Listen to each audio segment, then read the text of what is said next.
Hello.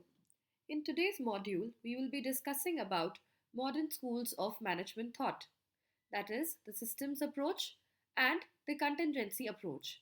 So let's first of all take a look at systems approach. What exactly is a system? A system is a set of different independent parts working together in an interrelated manner to accomplish a set of objectives. For example, our body. Our body is a system which consists of many organs. All the organs are interrelated, but at the same time they are independent. But they're all working together in an interrelated manner to accomplish the body or to accomplish the objective of the proper functioning of the body. So, this is a one system. Now, what are the features of a system? System is basically, first of all, a combination of various parts or also known as subsystems. Each part, it has various subparts. For example, within a galaxy, there is a solar system, and within a solar system, we have many planets. So, this is a system. Now, the second feature of a system is that all the parts and subparts are mutually related to each other. The third feature of a system is that a system is not merely the totality of parts, the whole is greater than the sum of individual parts, which is also known as synergy. So, when we talk about synergy, 2 plus 2 is not equal to 4, but 2 plus 2 becomes 5. That is, the individual efforts uh, the effect of individual efforts is 2 plus 2 is equal to 4. But when we talk about the totality, that is 2 plus 2, the total teamwork becomes more than 4, it becomes 5.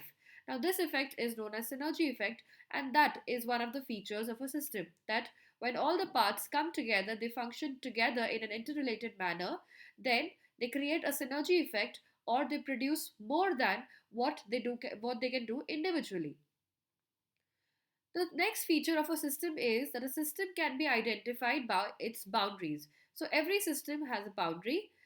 The fifth feature of a system is that the boundary consists of system classifies it into two parts. So the boundary basically makes it into two different parts. One is a closed system and the other is an open system. Now, what is a closed system? A closed system, in a closed system, we do not have any interaction with our environment and it receives very little feedback from the outside or from the environment. But in case of an open system, it continuously interacts with its environment. And that is how organizations should be. They should get their feedback from the outside or from their environment and continuously improve or make it better. The next feature of a system is that the system transforms inputs into outputs.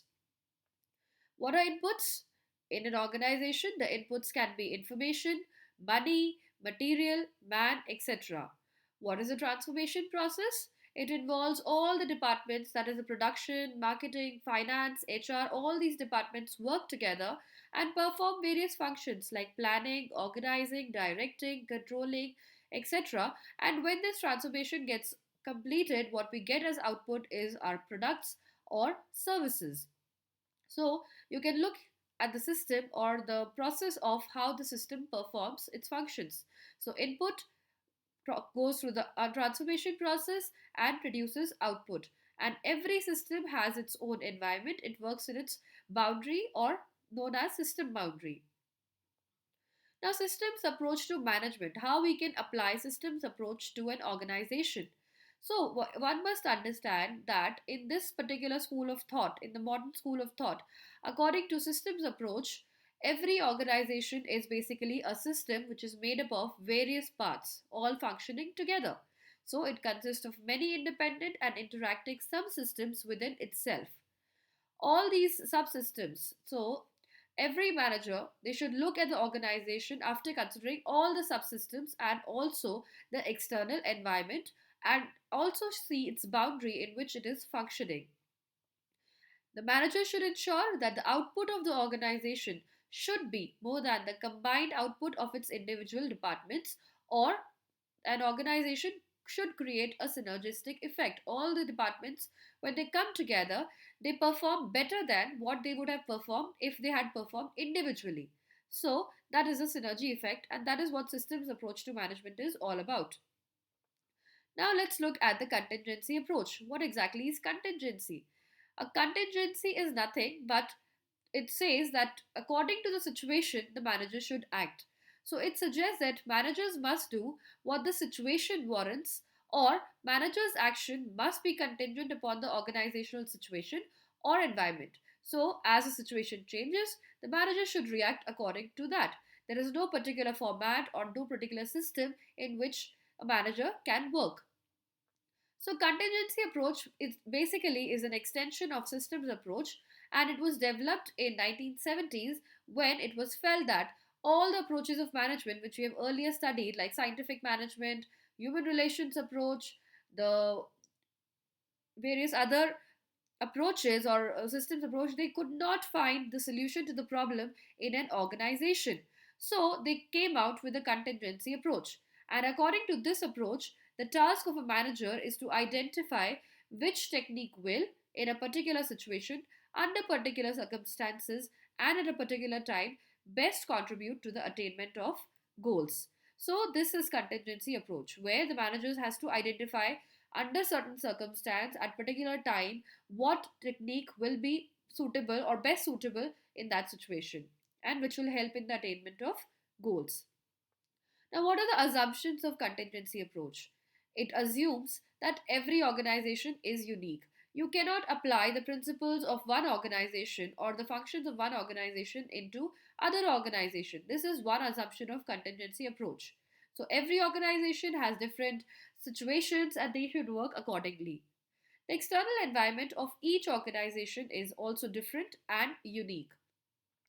The subsystems of an organization are interrelated, as we discussed this in the systems approach.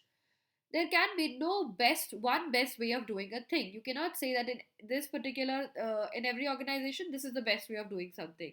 For every organization, situations are different, the environment is different, and so we cannot decide one best way of doing a thing. The best approach to management according to contingency approach is situational. So whatever the situation warrants, whatever situation requires, you have to act accordingly according to this particular approach.